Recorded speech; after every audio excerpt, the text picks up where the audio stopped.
little bit of prep will save you a lot of time and energy and a lot of your sanity, right? So you're not running around quite so much. So that way you can get some concentrated time on the things that you love most or on building your business. All right, so I think it is Lori's turn. So we're going to send it over to Lori's kitchen. And, you know, I was laughing. I'm doing Cinnabites. Now, the recipe that's going to be posted on Champion by the lovely Lydia is going to call for a lasagna pan full of Cinnabites, okay? But nobody needs that many Cinnabites, especially in my house. I mean, I have a daughter that will eat them and a husband, but I can't make that many because I will eat them. And that's just not, that's not a go right now for me. So I wanted to show the lasagna pan. Pam already mentioned it. This is our party bonus this month. And you guys, if you don't have this Ultra Pro, you need this Ultra Pro. I've had this one for years and I use it constantly.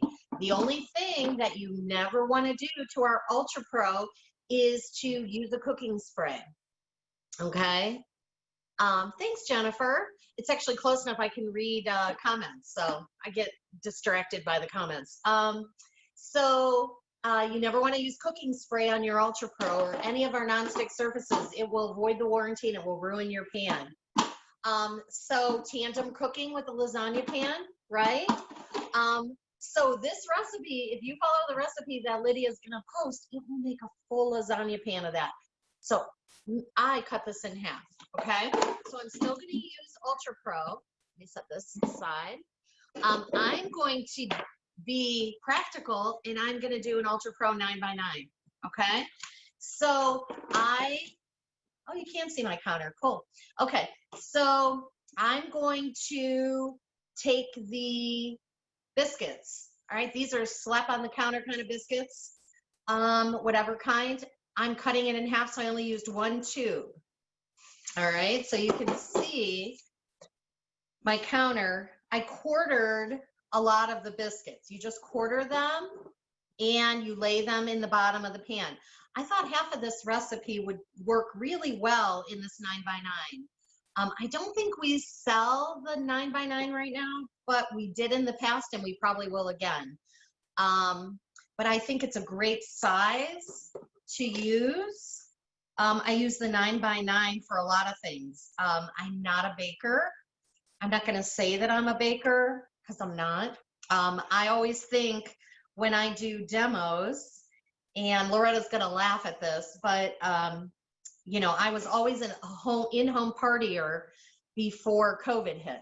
I did maybe one Facebook party and it was a big old flop. So I would go into houses and I would talk about the modular mates. And, you know, if you've ever heard Loretta talk about modular mates, she carries that brown sugar around in her trunk for 7 years. And it's still good. Not 7 years, because I've only been in Tupperware 5. But this is my Rec 2 for modular mates. And I keep my brown sugar in here. And I was thinking today, as I was measuring out the brown sugar for this recipe, that this brown sugar is probably 2 years old, all right? And it is still as fresh as can be. You can see I have a pink seal, and I use one of our scoops, but look at that, all right? So if you don't have any modular mates or you're building your kitchen, then use your modular mates for brown sugar, because I never bake. So when I need the brown sugar, it's still fresh. I saw a comment come up, half the recipe for the lasagna pan. No, the full recipe right here that Lydia is going to post will do the lasagna pan. I'm cutting it in half and I'm doing the 9x9. Okay. So 1 tube of biscuits, full recipe is 2 tubes. All right, then what we're gonna do for demo purposes, this is my Clearly Elegant. I'm gonna take a half a cup of sugar. Remember, I'm cutting it in half, and cinnamon. All right, you keep your spices, the most expensive thing in your kitchen, right, in spice containers, because nobody wants to waste all of that money This will keep it fresh 1 to 3 years. I have a full spice cupboard and I keep all my spices in here. So I have cinnamon. So I'm just gonna mix up the sugar and cinnamon, okay? And then you're going to pour it or sprinkle it over your biscuits. Now, if you're counting calories, you can stop because this certainly isn't gonna do it. Because after you sprinkle this sugar and cinnamon on here, it smells so good. I wish you guys had smell-o-vision.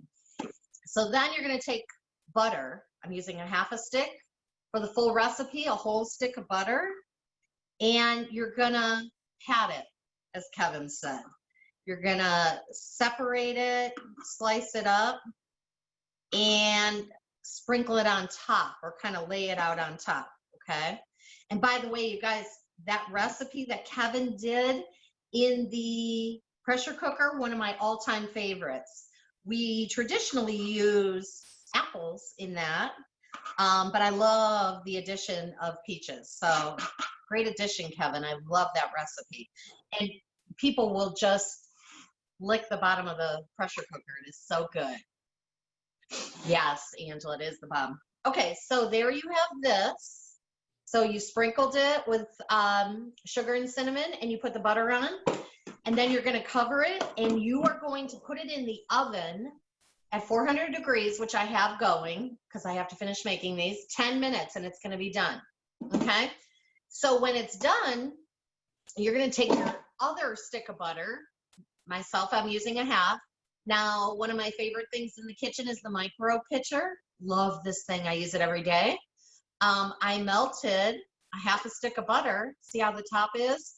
In the microwave, you cover it so it doesn't splatter. Nobody wants splattered butter or chocolate or whatever, but butter especially, it splatters all over.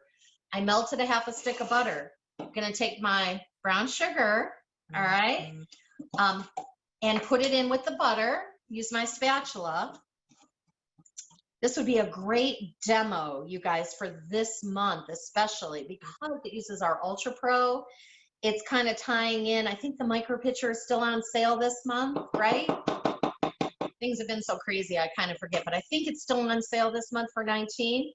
So I mixed it together, and then it sounds very weird, but you're going to take sour cream. All right, the recipe calls for 3/4 of a cup of sour cream. Since I'm splitting it in half, I'm doing a very heavy 1/3. So if you split it in half, it'd be like 0.333 of sour cream. So once you melt it, you take the sour cream and you mix it in. That is gonna be your topping, okay? And if you guys don't have a spatula, look at how it takes everything out.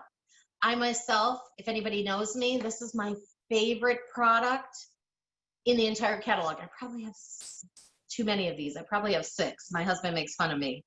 But I love the silicone spatula. I've got red and blue and white and all kinds of colors, okay? So you add your sour cream, you mix it together, and it's gonna make like a creamy sauce. So once this is done in the oven, you're gonna take this and you're gonna pour this over the top. You can serve this warm or cold. So I thought when we were talking about healthy recipes, I thought, you know what, whether you're homeschooling your kids or whether they go hybrid or whether they go full time, since they've been home since March, you're gonna need some sugar and some gooey goodness after school. So I wouldn't make this when school starts.